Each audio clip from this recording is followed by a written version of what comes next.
What's up, guys? Welcome to Box to Box Football, and we're here for the final edition of the Champions League this season. The Champions League final preview, prediction, whatever you want to call it. We're here for right now, and we're going to look at the final featuring Man City and Chelsea. Another all-English final. To be fair, we've been getting used to these all-English finals recently.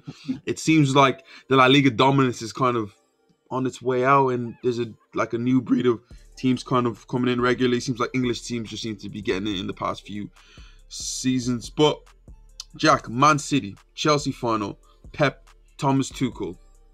Where are you going on this? But first, just give me a preview on how you feel this game is going to go. I feel like, Chelsea are going to have to be borderline flawless and they're going to need some luck. Just to kind of update the folks at home on the kind of injury news and team news as we have it as of today. Obviously, İlkay Gundogan was kind of hurt a little bit, but supposedly he's going to be fine. Excuse me. Sergio Aguero came on and actually played some minutes, but I think the general consensus is that Pep is going to go for another striker-less formation in the final, with the hopes of having that kind of false nine-ish role occupied by somebody. James, obviously, one thing we do know with Pep Guardiola, you and I know this very well, I think, at this point, that if Pep Guardiola has a formation written down on a piece of paper that comes up on your screen on BT Sport, offensively, defensively, that is not going to be the kind of shape that Pep Guardiola teams are going to be in. So there will be some sort of false nine type situation going on, you would imagine, playing a strikerless system again. In terms of Chelsea, obviously a little bit of a worry with Edouard Mendy and N'Golo Kante. I believe both of them will be back training on Wednesday, which gives them a decent amount of time to prepare.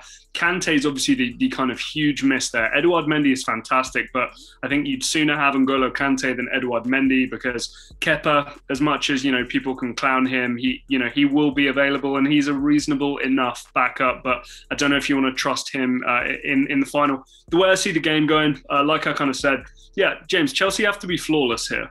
Chelsea have to be absolutely flawless, and they need some luck to go their way.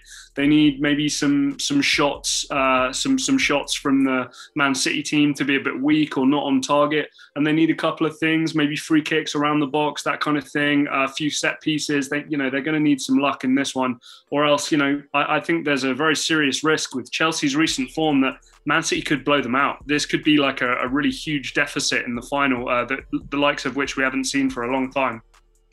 I first get sense from Pep Guardiola and the Man City team is confidence, Right. oozing confidence that like they can do it. And would you really bet against him at this moment of time? Pep Guardiola, I think in like 13 finals. I'm not sure how many finals he's played in, but he's only lost one, and that was to Jose Mourinho. When it gets to this time, when it gets to crunch time, he's flawless, especially Champions League finals. He's 2 for 2. Chelsea, on like the other hand, yes, have a good winning streak against Man City. They won their last 2 games against Man City, and they were on a hot streak with Thomas Tuchel. But recently, it's been this weird dip, yeah. And my biggest thing with Chelsea with this dip, it's not that defensively that they're having woes. It's to me offensively, because Right. if you don't score, you put more pressure in your defense to defend, and that is the Right. biggest problem with the Chelsea team. It's not like they're not creating chances. No, they're getting chances. They're getting some big opportunities here and there from a Kai Havertz, from a Timo Werner, of course, and they're not taking it. And that is the biggest problem with this Chelsea team. Right. Man City, as great as they are defensively, they will give you chances. No, they will get chances. Timo Werner is guaranteed to get at least 2 clear-cut chances a game. Why? Because he's a threat. But the question is, can he take it? I look at the way the whole game is set up. The one thing I don't want Chelsea to do is to sit back. If they sit back and let the pressure and like let Man City come to them, and then wave after wave after wave of attack, that's what Man City love. That's what Man City does. You've seen it against PSG, like you've seen it against PSG when teams sat back. 2 box or 4. Man City can do that. They can put the ball side to side, and then when they do create chances, they create chances.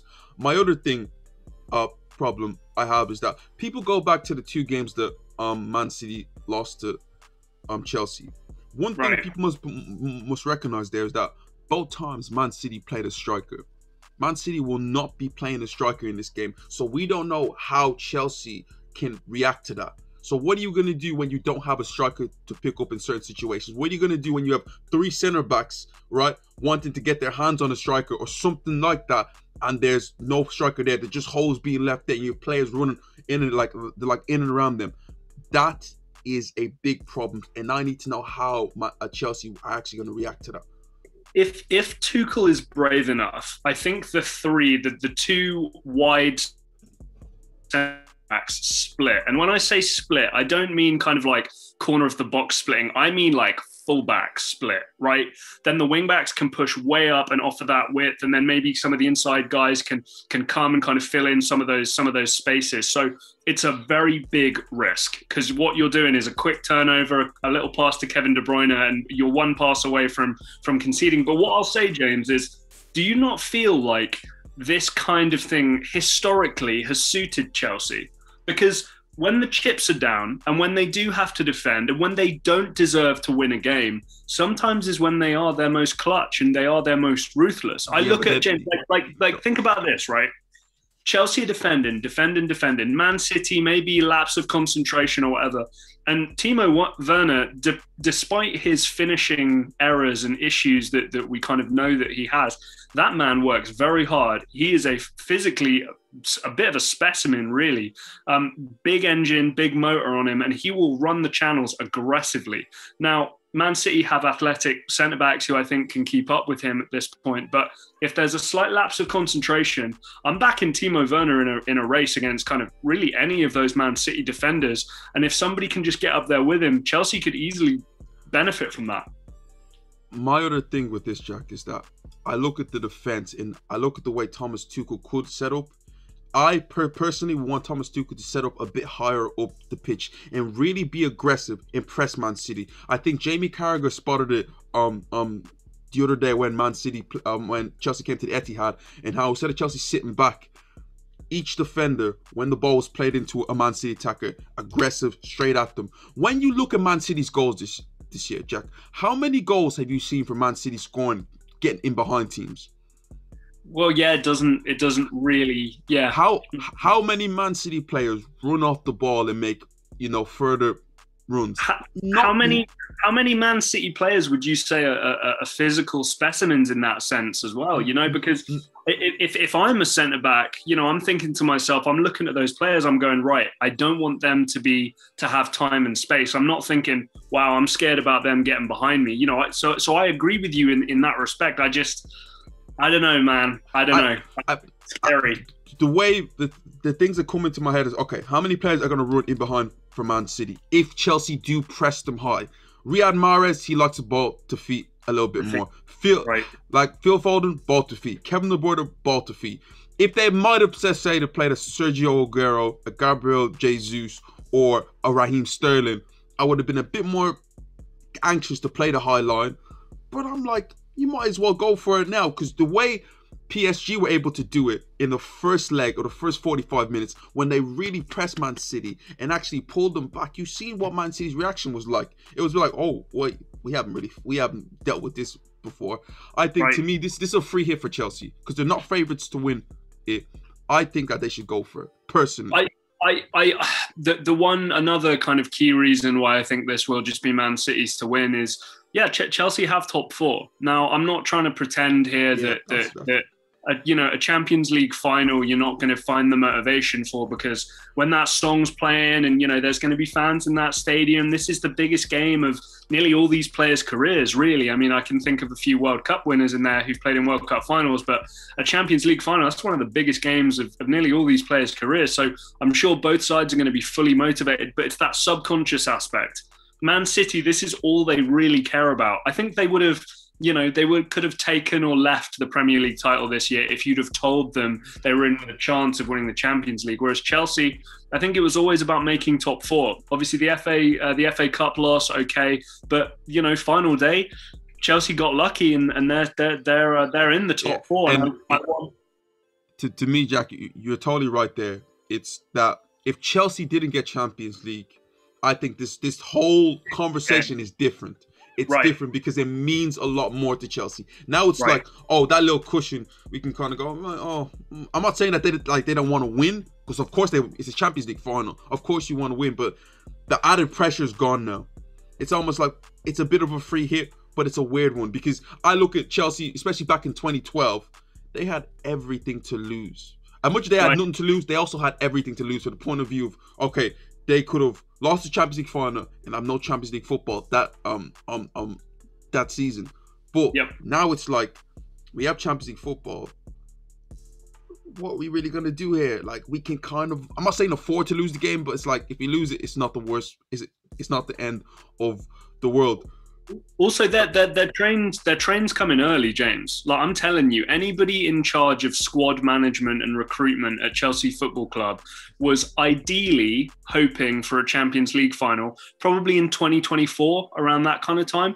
The fact that we're in 2021, and with the recruitment and the money that's invested in this Chelsea squad, and it's bearing fruit straight away, I think they will think it's a free hit. What I'd say though, James, is that there's a certain level of, you can kind of play without fear, and Man City, there will be the fear. But the reason why I'm still backing Man City, I don't think Pep's going to overcomplicate it. I think we've seen this season that Pep just goes into games going, I think we're the better team, I think we're the smarter team, and we're just going to beat you because we're better than you. So I'm going to ask you two questions now, and we're going to end it there. Who is going to be the most important player for each team? So Man City, Chelsea, who's going to be the most important player?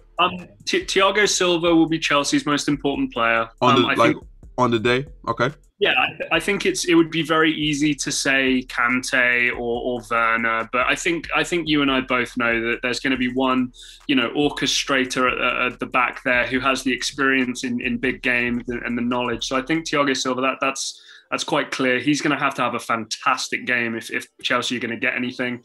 And for City, I mean, I feel like I'm kind of I feel like this is kind of a cop out, because it's going to be the best player on the pitch, but it's Kevin De Bruyne. If Kevin De Bruyne plays well, it's game over, and if Kevin De Bruyne doesn't play well, it may still be game over. But I think that if he does play well, Chelsea don't have a shot. I can agree.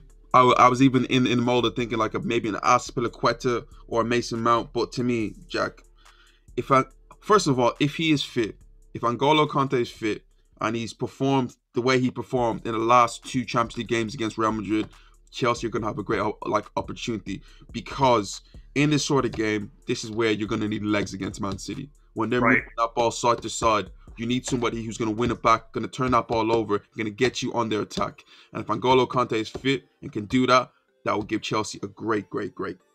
Chelsea are in trouble if they get pinned to that back five, though. We know that. If there's the three centre-backs and the two wing-backs are pushed proper deep, but by City's full-backs, Chelsea, it's over. They need to figure out a way around that to not have the extra man occupying, as you said earlier, a space where there's not going to be a striker. Final question for you, James, because I know you want to wrap up here.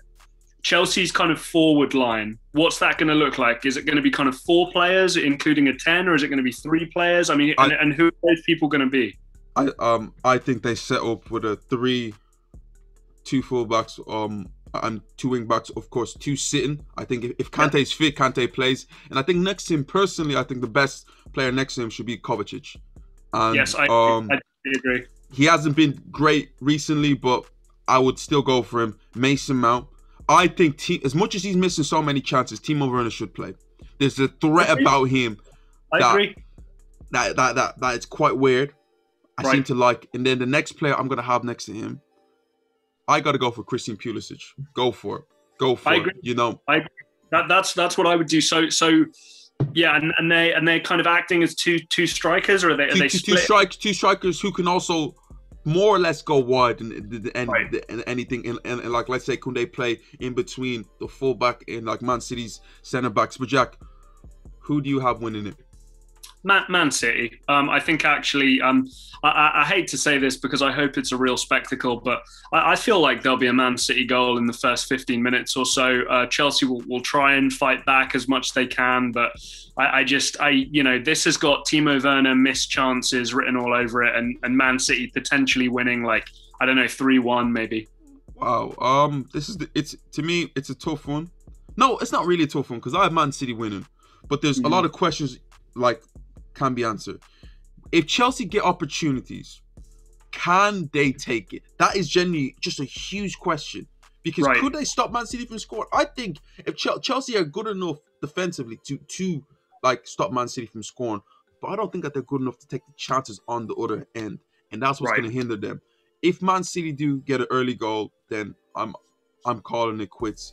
But I have Man City winning like a 2-1. Okay. Man City winning 2-1 on the night. Let's say Man City get a goal, Chelsea get one back, and then around the 17-60 minute Man City get the second. I think you and I agree on the point I'm about to make here. Like, guys, this is a Champions League final. People at home, I'm saying this is a Champions League final. So if Chelsea win, like, I'm not going to be sat here going, "Oh, that's so crazy." Like, these are talented football players who deserve to be here. So it could be anyone's game. Guys, to me, in my eyes, the most unpredictable match in football is a final, because generally anything could happen. A red card could happen at a crazy time. A red card could happen at a crazy time. A bad VAR decision, an injury, anything could happen. Right. In a one-off game like that, we've seen years gone by, crazy stuff happen. Chelsea even winning in 2012. What was some of the big upset to happen in a final? I mean, even it's a disgrace game. I know that wasn't a final, but we know that Chelsea have been part of some really controversial moments in terms of this competition, and they're the exact kind of club that you wouldn't rule out doing something like this. If Chelsea win, it's not going to be pretty, but they may just do it. Even Chelsea fans might not like this, but them losing the final to Leicester, like, that was it's a one-off game. Generally, anything can happen, but John Terry can slip too. You never know what might happen. You know what? We might see John Terry take off his assistant kit and then get his shin pads on. Get his Chelsea stuff on to lift the trophy again. We never know. Anything could happen, Jack. But guys, let me know what you think this final is gonna have. What's the score? Who is gonna win? Chelsea fans, Man City fans, let me know. And even rival fans, Arsenal fans, do you want Chelsea to win or Man City to win? Man United fans, do you want Man City to win? Let us know, guys. Comments down below. Thanks for watching. This is Box to Box Football, and we will see you in the final.